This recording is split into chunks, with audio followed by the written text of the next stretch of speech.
అధికారంలో ఉన్నప్పుడు అదే పనిచేసింది బీఆర్ఎస్. అధికారం కోల్పోయిన తర్వాత కూడా భారతీయ జనతా పార్టీని, కేంద్ర ప్రభుత్వాన్ని బదనాం చేయాలనేటువంటి ఒక దుర్మార్గమైనటువంటి పనిని చేస్తూ ఉన్నారు. దాంట్లో భాగంగా చిట్చాట్ల పేరిట ఏ కాయిదం లేకుండా అర్ధసత్యాలని, అసత్యాలని పబ్లిక్ డొమైన్లో పెడుతూ వాళ్ళే తెలంగాణకు ఛాంపియన్ అని, వాళ్ళతోటే తెలంగాణ వచ్చినట్టు, వాళ్ళతోటే తెలంగాణ ప్రజలకు న్యాయం జరుగుతుంది అన్నట్టు రకరకాలైనటువంటి అబద్ధాలను ప్రచారం చేస్తూ తాజాగా వారం రోజులుగా Godavari river management board GRMB తెలంగాణకు అన్యాయం చేసేందుకు ప్రయత్నం చేస్తుంది. మేము GRMBని అవసరమైతే ముట్టడిస్తాం, అన్యాయం చేస్తుందని బావ చెప్తాడు, ముట్టడిస్తామని బామ్మర్ది చెప్తాడు. ఇట్లా బదులుకొని లేని చోట ఉన్నట్టు ఏదో తెలంగాణ సెంటిమెంట్ని రేజ్ చేసేటువంటి ఒక కార్యక్రమంలో ఇద్దరు ఒకరి మీద ఒకరు పోటీ పడుతున్నారు.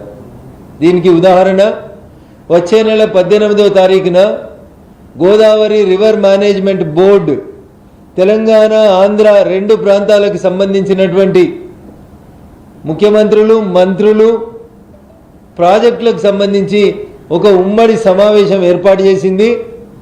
దాంట్లో తెలంగాణలో కట్టినటువంటి 7 ప్రాజెక్టుల అనుమతులని రద్దు చేయాలని, పునఃసమీక్షించాలని ఆంధ్రప్రదేశ్ ప్రభుత్వం కోరుతా ఉంది. గట్లెట్లా చేస్తారు అని హరీష్ రావు గారు లొల్లి స్టార్ట్ చేసింది. ఎజెండా ఫిక్స్ కాలేదు, ఈరోజు దాకా ఎజెండా ఫిక్స్ కాలేదు. ఆంధ్రప్రదేశ్ ఉత్తరం రాసి ఉంటుంది, తెలంగాణ ఇంకో ఉత్తరం రాసి ఉంటుంది జవాబుగా. ఈరోజు దాకా ఎజెండా ఫిక్స్ కాలే. ఫిక్స్ కానటువంటి ఎజెండాను పట్టుకొని ఎజెండా అయిపోయింది, తెలంగాణకి ఏదో అన్యాయం అయిపోయిందని హరీష్ రావు ఉత్తరం రాయాలి. 2 రోజుల తర్వాత బామ్మర్ది వచ్చి చిట్చాట్ అని పెట్టి అవసరమైతే గోదావరి రివర్ మేనేజ్మెంట్ బోర్డుని ముట్టడిస్తామంటాడు. గోదావరి బోర్డును ముట్టడిస్తాం. ఏమైందని ముట్టడిస్తామన్నా? గోదావరి బోర్డు కాళేశ్వరం కట్టేందుకు కేంద్ర ప్రభుత్వం అనుమతిస్తే ఇలా గోదావరి బోర్డును ముట్టడిస్తాడంట కేటీఆర్. హరీష్ రావు రాసిన ఉత్తరంలోనే రాసిండు. ఏం చెప్పిండు? TAC టెక్నికల్ అడ్వైజరీ కమిటీ అనుమతులు ఇచ్చిన తర్వాత ఆ ప్రాజెక్టుల గురించి పునఃసమీక్షించే అధికారం ఎవరికి లేదు అని హరీష్ రావు రాసిండు. మీరు రాసిన ఉత్తరంలోనే ఉంది ఎవరికి సమీక్షించే అధికారం లేదని. మరి లేని దానికోసం, లేని అధికారం మీరే చెప్తారు ఎవరికీ అధికారం లేదని. ఎవరికీ అధికారం లేనప్పుడు చిన్నది ఒక బ్రాంచ్ లాంటిది, అది ఒక పెద్ద చెట్టును తీసుకుంటే GRMB అనేది ఒక చిన్న కొమ్మ లాంటిది. CWC జలశక్తి మంత్రిత్వ శాఖ, భారత ప్రభుత్వం అనేది ఒక వటవృక్షం అయితే దాంట్లో ఒక చిన్న బ్రాంచ్ అది. GRMB అనేది జలశక్తి శాఖలో ఒక చిన్న బ్రాంచ్. అది కూడా ఇప్పటిదాకా ఎజెండా ఫిక్స్ చేయలేదు. నేను మొన్న శనివారం హైదరాబాద్ పోయి, సెకండ్ సాటర్డే అయినప్పటికీ GRMB ఆఫీస్కి పోయి GRMB అధికారుల నుంచి అధికారికమైనటువంటి లెటర్ తీసుకొచ్చినాడు.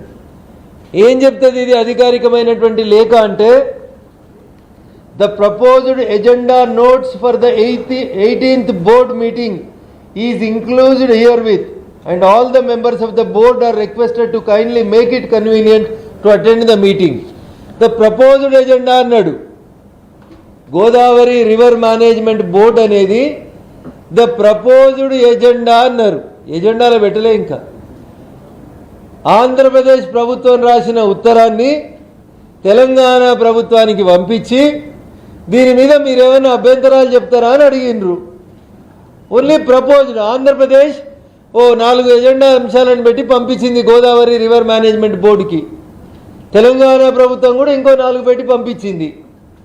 ఇవన్నీ ఓన్లీ ప్రపోజ్డ్ ఎజెండా అని ఇంత క్రిస్టల్ క్లియర్గా రాసిందన్న. ఇది 22/7/2026 రోజు అధికారికమైనటువంటి లేఖలో 2 రాష్ట్ర ప్రభుత్వాలకి గోదావరి రివర్ మేనేజ్మెంట్ బోర్డు ఏం రాసిందంటే, ఇగో ఆంధ్రప్రదేశ్ ప్రభుత్వం పంపించిన విషయాలు ఇవి, దీని మీద మీ వ్యూస్ ఏంది అని చెప్పి అడిగిండ్రు. అట్లే ఇగో తెలంగాణ రాష్ట్ర ప్రభుత్వం రాసినటువంటి వ్యూస్ ఇవి, దీని మీద మీ అభిప్రాయం చెప్పండి అని ఆంధ్రప్రదేశ్ ప్రభుత్వాన్ని గోదావరి రివర్ మేనేజ్మెంట్ బోర్డు అడిగింది.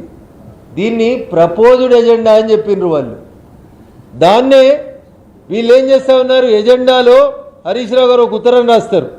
గోదావరి రివర్ మేనేజ్మెంట్ బోర్డుకి 3 రోజుల క్రితం ఒక ఉత్తరం రాసిరు హరీష్ రావు గారు. ఈ ఉత్తరంలో ఏం చెప్తారు హరీష్ రావు గారు, తెలంగాణకు అనుమతులు ఇచ్చిన కాళేశ్వరం, చెనక కొరాట, చౌటుపల్లి హనుమంతరెడ్డి ప్రాజెక్ట్, ముక్తేశ్వరం ప్రాజెక్ట్, మోడికుంట వాగు, కడెం గూడెం, సీతారామ ప్రాజెక్టులన్నీ కూడా మాకు జల మంత్రిత్వ శాఖ, భారత ప్రభుత్వం, నరేంద్ర మోడీ గారి ప్రభుత్వం after TAC technical advisory committee ఒక మీటింగ్ కావాలంటే దానికంటే ముందు 12 శాఖల నుంచి పూర్తి నివేదిక తెచ్చుకున్న తర్వాత టీఏసీ అప్రూవల్ ఇస్తుంది. వారు రాసిన లెటర్లోనే రాస్తారు, have been approved by various TAC meetings of ministry of Jalshakti. అన్ని మీటింగ్లు అయినాకనే కాళేశ్వరం దగ్గర నుంచి సీతారామ దాకా హరీష్ రావు గారు రాసిన 7 ప్రాజెక్టులకి భారత